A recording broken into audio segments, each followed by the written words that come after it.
ఈ రక్ష మరొక కంటే కనిపించకంట నీ మలతాడికి కట్టుకో. ఈ తాయితు నీకున్నంత వరకు ఎవరేమి చేయలేరు. కానీ రెండవ పాదంలో పుట్టినవాడు, కన్యకాంక్షలు కలిగినవాడు, అమావాస్య రోజు విద్యను మొదలుపెట్టినవాడు, వాడితో చాలా జాగ్రత్తగా ఉండాలి బేట. నువ్వేం భయపడవసరం లేదు. రేపు అమావాస్య రోజు గడిస్తే వారు కూడా నిన్నేం చేయలేరు. వెళ్ళొస్తా బాయ్.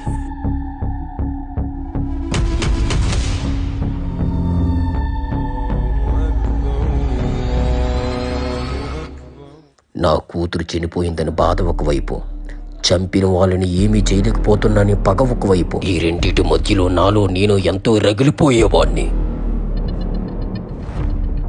అప్పుడే కనుబొమ్మల కలయికతో నువ్వు నాకు కనిపించావు.